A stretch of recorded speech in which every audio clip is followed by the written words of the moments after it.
আমাদের এই সভাটা পূর্ব ঘোষিত, কিন্তু এই সভাটা শোনার পর গতকালই একটা সভা করা হয়েছিল এখানে।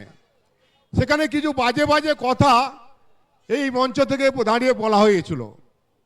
তারা কার বিরুদ্ধে কি বলছিলেন? উত্তম বারিক নাকি পটাশপুরে ছাপ্পা ভোটে জিতেছে বলছেন। আচ্ছা, কোনটাই মিউনিসিপ্যালিটি নির্বাচন হয়েছিল আপনারা জানেন তো? সেখানে কি হয়েছিল?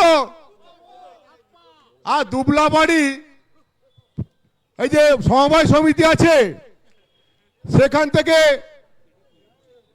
কে গেছিল, কোন পদ দিয়ে ঘুরে আজকে বলাগুলা সেন্ট্রাল কোঅপারেটিভ চেয়ারম্যান হয়েছেন। আজকে ক্ষোভে আমরা বলছি, কারণ এই নির্বাচন গেছে, আমাদের প্রিয় নেতাকে হারিয়ে দেওয়া হয়েছে। আমাদের মমতা ব্যানার্জির ঘোষিত প্রার্থী, মনোনীত প্রার্থীকে রামনগরের মতো জায়গা হারিয়ে দেওয়া হয়েছে। আজকে বড় বড় কথা বলা হচ্ছে যে রামনগরে এত ডেফিসিট কেন?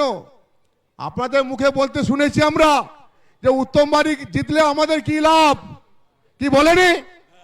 অনেক জায়গা বলেছে, বাপ বেটা দুজন মিলে অনেক জায়গা বলেছে যে উত্তম বারিক জিতলে আমাদের কি লাভ। তাই এই গাদ্দারদের চিনে রাখুন, এদেরকে তারা তো আমার রামনগরের, তারা তো এদেরকে। আর তারা বলেন কি তাদের হাত ধরে আমরা রাজনীতি করেছি। আরে আমার টাকা রাজনীতি করেছে এরা, ভুলে গেছেন এখন। এখন সুশান্ত পাত্র খারাপ, কারণ তোমার চুরি করা ধরছে।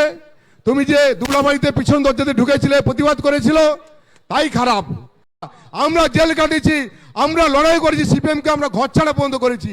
তোমরা কোথায় ছিলে? তোমরা কটা কেস মামলা তোমরা খেয়েছো, কদিন জেল কেটেছো, আজকে এত বড় বড় কথা বলছো তোমরা। আজকে দলটাকে হারিয়ে দিয়ে তোমরা বললেন না চোরের মায়ে গলা বড়।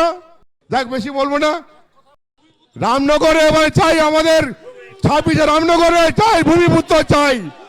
সবার এই দাও, রামনগরে ভূমিপুত্র চাই আমরা।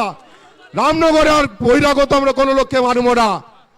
যে প্রার্থী আসবে তাকে হারিয়ে দেবো, বাইরে থেকে যে আসবে তাকে আমরা হারিয়ে দেবো। এই মঞ্চে দাঁড়িয়ে বললাম।